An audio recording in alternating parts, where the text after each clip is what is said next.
Kita bakal bahas satu pertanyaan yang kelihatannya simpel banget, tapi jawabannya, wah, ini bisa ngubah cara pandang kita soal ngobrol selamanya.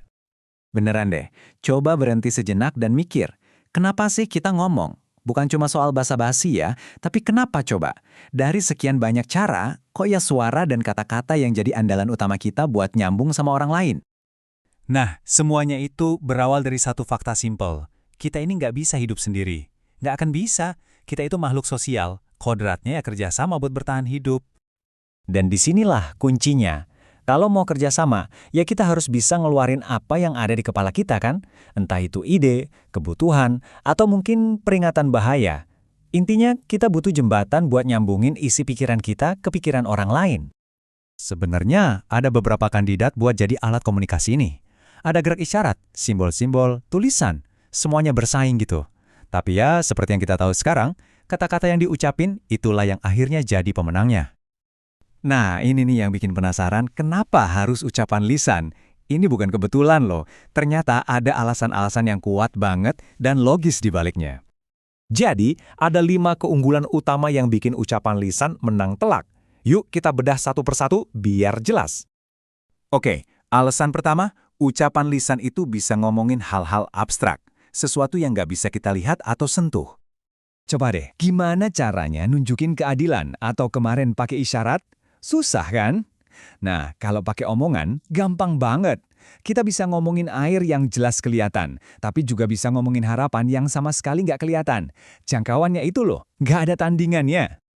Lanjut, alasan kedua. Ini praktis banget. Omongan itu bisa langsung hilang setelah diucapin. Coba bayangin, efisien banget kan? Kita ngomong, pesannya nyampe, terus suaranya lenyap. Udah, nggak perlu bersih-bersih udara. Beda banget sama tulisan atau simbol yang bakal nempel terus sampai dihapus. Jadi kontrol dan privasinya jauh lebih oke. Oke, yang ketiga. Wah, ini sih jenius banget. Dan mungkin kita nggak pernah sadar. Gini deh, kita kan pasti napas buat hidup ya kan? Nah, ucapan itu pinter banget. Dia ngebajak proses napas ini. Jadi kita bisa ngomong tanpa perlu usaha ekstra. Udah satu paket. Alasan keempat ini soal skala dan kerumitan. Dan disinilah metode komunikasi lain bener-bener nyerah deh. Coba bayangin, kalau setiap satu hal butuh satu simbol khusus, otak kita bisa meledak. Mana mungkin kita hafal jutaan simbol buat tiap perasaan, tiap ide. Sistem kayak gitu pasti langsung ambruk, keberatan muatan. Dan yang terakhir, alasan kelima, ini soal jangkauan. Maksudnya, kemampuan buat komunikasi ngelewatin jarak dan waktu. Gini, gerak isyarat itu kan cuma bisa kalau orangnya ada di depan mata. Tulisan emang bisa nyampe ke orang yang jauh, tapi cuma lewat satu jalur itu aja. Nah, kalau omongan, wah, ini juaranya. Kita bisa ngomong langsung, dan kita bisa nulisin omongan kita. Punya 2 jalur, jelas lebih unggul dong daripada cuma satu. Oke, jadi kita udah tahu kenapa ucapan lisan yang menang. Tapi, tunggu dulu. Sekarang kita masuk ke bagian yang paling dalam. Apa sih tujuan sebenarnya dari kita bicara? Jawabannya bakal lebih mengejutkan dari yang kita kira. Kalau kita mikir tujuan kata apel itu cuma buat ngejelasin buah apel, kita bakal kejebak. Logikanya jadi muter-muter. Gimana bisa? Ya, Anda kan harus tahu dulu wujud apel buat bisa nyambungin ke kata apel. Ini kan jadi kayak ayam sama telur duluan mana? Nah, berarti pasti ada tujuan lain yang lebih gede. Nah, ini dia jawabannya. Kekuatan bahasa itu ternyata bukan di satu kata doang. Kata-kata itu ibarat balok Lego. Satu kata apel, ya cuma gitu aja, terbatas. Tapi begitu kita bisa ngerangkai jadi kalimat kayak, aku mau apel yang kemarin jatuh dari pohon dekat sungai. Nah, disitulah kita baru aja bikin makna baru yang kompleks dan unik.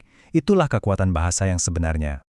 Jadi kalau kita rangkum nih ya, semua berawal dari kebutuhan kita buat kerjasama biar selamat. Terus kita lihat gimana ucapan lisan menang telak karena super efisien dan kuat. Tapi pada akhirnya kita nemu kalau sihirnya itu bukan di katanya, tapi di kemampuan kita ngerangkai kata-kata simple jadi ide-ide yang nggak ada batasnya. Ini semua akhirnya ngebawa kita ke satu pertanyaan terakhir. Sekarang kan zaman udah canggih, ada emoji, AI, video call, alat komunikasi kita terus berubah. Kira-kira prinsip yang bikin ucapan lisan begitu kuat ribuan tahun lalu, itu masih berlaku nggak ya? Atau jangan-jangan kita lagi menuju cara baru yang sama sekali beda buat nyambungin pikiran kita? Coba kita pikirin bareng-bareng.